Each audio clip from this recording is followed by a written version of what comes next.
Birshuta Rabbanim, with the permission of the rabbis. I think this morning we have more clergy than lawyers in the room, so I ask your permission to deliver this Bar Torah. So imagine we are in a cartoon right now. And imagine I am one of the cartoon characters. And I have above my head a thought bubble.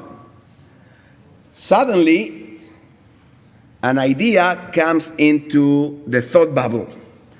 What will be the element used to describe the idea? If you speak all together, it's too noisy. Just one person, loud. Light bulb, very nice. I'm impressed. Great minds think alike. That's what I was thinking.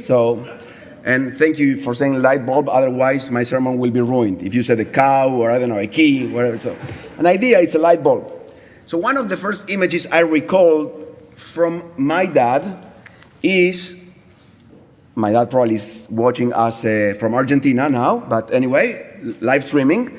So my dad is, I remember him trying to reconnect the filament of a burned light bulb.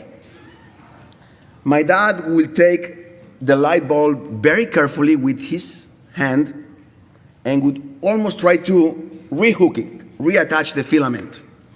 And I remember very well asking him why he did that, especially when the new bulb was waiting next to him ready to be installed.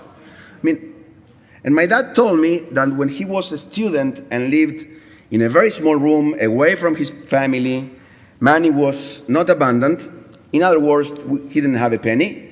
So every time a light bulb will burn, and it used to happen very frequently, especially in Argentina, he and his roommates would try by every way to reattach the broken filament and see if they can reuse it.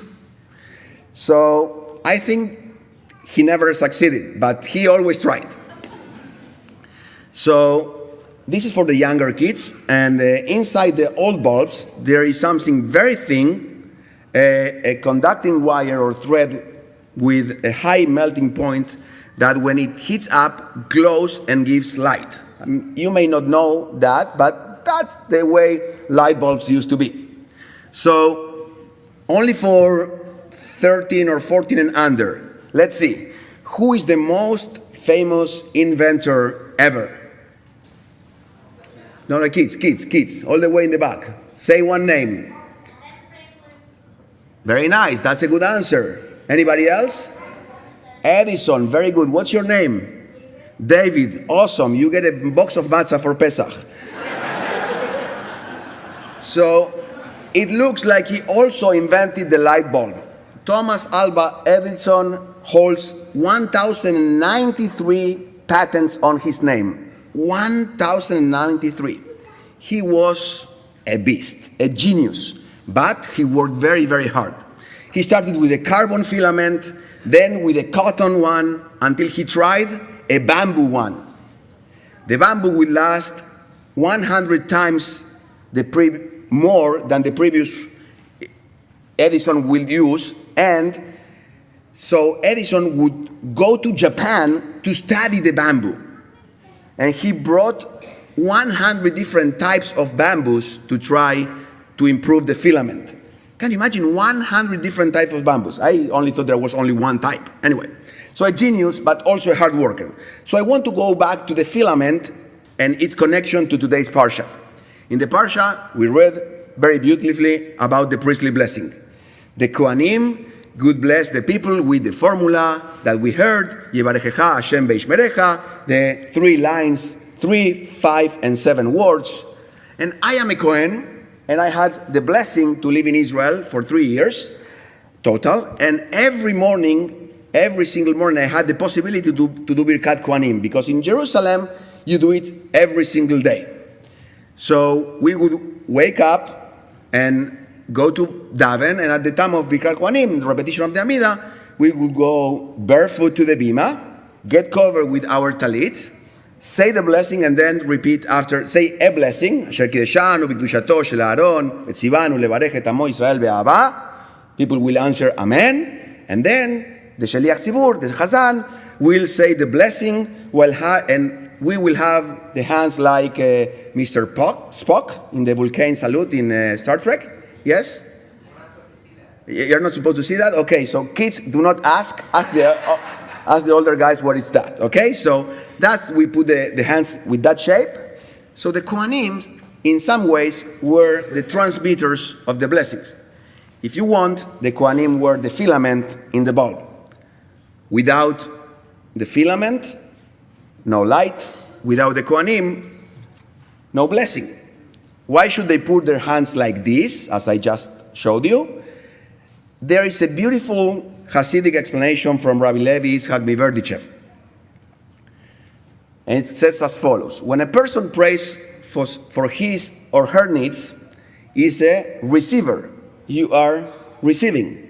The move we do with our hands when we pray is like that. Yes, we are asking. We don't do that when we pray. We ask God like that. Yes? Palms up. Give me.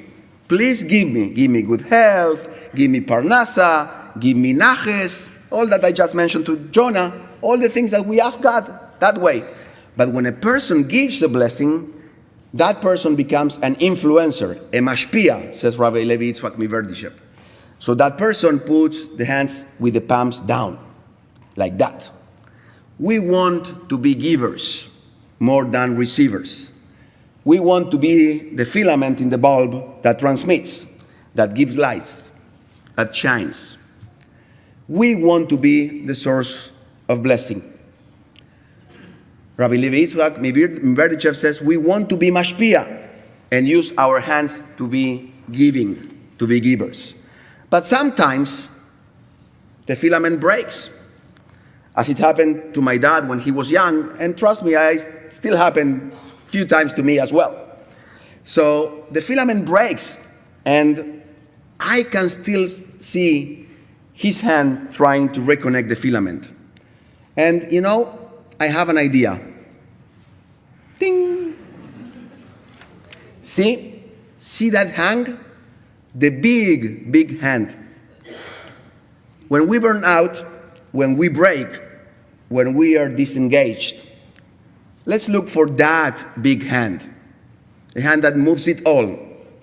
The hand that fixes all, and let's reconnect. The idea is that we look for that big hand. And you know what hand I mean. Beyado afkid ruhi. In his hands I put my soul. Let's reattach the filament so we can transmit blessings and we can shine again. That's an idea. Shabbat Shalom.